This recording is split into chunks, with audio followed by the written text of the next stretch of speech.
With the country's economic output now at pre-COVID levels, unemployment at its lowest, and debt below pre-COVID levels, now is the time to consider our strong recovery and reignite a decade of growth, peace, and prosperity. With that charge, the government will continue infrastructure development projects, strengthen policies and legislation, and improve efficiency in the 2023-2024 financial year. Key among these is the appointment of a fiscal commissioner to bring the Fiscal Commission into operation as the guardian of Jamaica's financial rule. It is also the intention to strengthen the regulations of the financial sector by unifying prudential supervision and regulation under the Bank of Jamaica, while pursuing the establishment of a separate regulator for market conduct and consumer protection. Regulations governing the selection of board members of public bodies will also come into effect. In building our stronger Jamaica, transformative infrastructure that provides lasting social and economic value is being given priority. These include the Maypen to Williamsfield leg of the Southern Coastal Highway Improvement Project, the Harbour View to Port Antonio Highway, the Montego Bay Perimeter Road, and the North Coast Highway Expansion Project. Flagship projects such as the new Parliament Building, the Government Campus, the Portmore Resilience Park, and the Kingston Harbour Walk will get underway. In addition, the government will implement a multi-billion Jamaican dollar special capital expenditure program during 2023-24, which will see the development of major corridors in the corporate area. An investment of over $6 billion is also earmarked to start construction on the Spanish Town Hospital and continue work on Cornwall Regional and the Western Children and Adolescent Hospitals, as well as the University Hospital of the West Indies. Measures to protect and preserve the environment will include the tabling of an overarching policy for protected areas. Others include the Watersheds Policy, the Climate Change Policy Framework, and the Emissions Policy Framework. Further protection of coastal waters will be strengthened with the purchase of additional marine vessels. Already, we are seeing the results of greater interdiction of narcotics, illegal and irregular fishing, and a reduction of the flow of guns. The focus on social protection in the 2023-24 financial year will see the Jamaica Council for Persons with Disabilities being fully staffed and the Disabilities Rights Tribunal being appointed. A strategic review of the National Council for Senior Citizens will be conducted to ensure that the Council is fit for purpose and equipped to fulfill its mandate.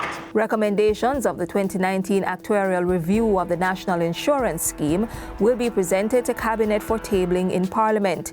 The unaudited net asset value of the National Insurance Fund as at December 2022 stood at approximately $156 billion. In 2023-2024, focus will be placed on the reform of the fund with the aim of establishing a more robust organizational structure and investment policy. To address another social need, the National Housing Trust will be introducing a new financial model, partnering with regulated mortgage lending institutions. This is to increase the supply of mortgages and release funds to develop affordable housing. And priority focus will continue to be placed on addressing gender-based violence, with a third government shelter set to be operationalized by December 2023 in the Western region. It will provide a confidential and safe space for female victims and survivors. Also, consequent on parliamentary approval of the amendments to the Firearms Act, drafting instructions have been issued for further amendments to be made to the Domestic Violence Amendment Act based on inputs provided by the Ministry of National Security. For 2023-2024, the government will pursue key legislative reforms to advance efforts towards realizing improved public order, improved public safety, and reduction in crime and violence, by prioritizing the following: the Fingerprints Act, the Immigration Restriction Commonwealth Citizens Act, the Aliens Act, the Proceeds of Crime Act to include unexplained wealth, and the Corrections Act.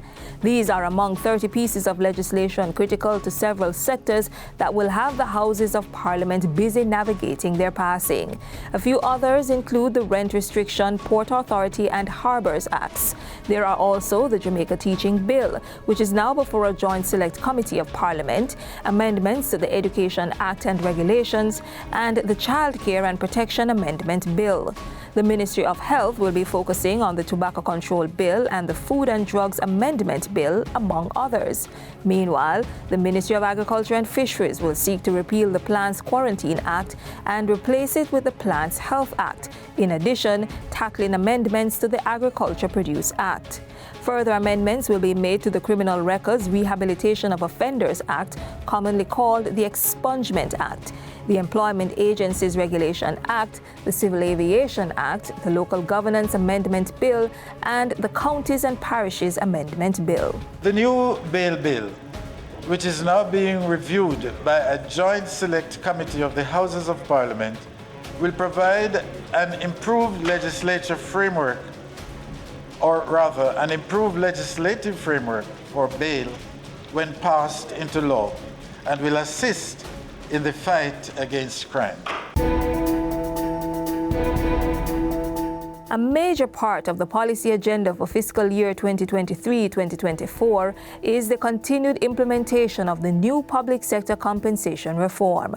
Phase 2 will be carried out in the new fiscal year with an allocation of $338 billion budgeted. The new compensation system reduces and simplifies the unwieldy 325 salary scales and 183 allowances. The government will also conduct a labor market study of the tourism sector. This will be used to address areas of labor shortage and facilitate hiring arrangements. And as the administration focuses on building a stronger Jamaica, it will include leveraging international relationships at the bilateral, regional, and multilateral levels.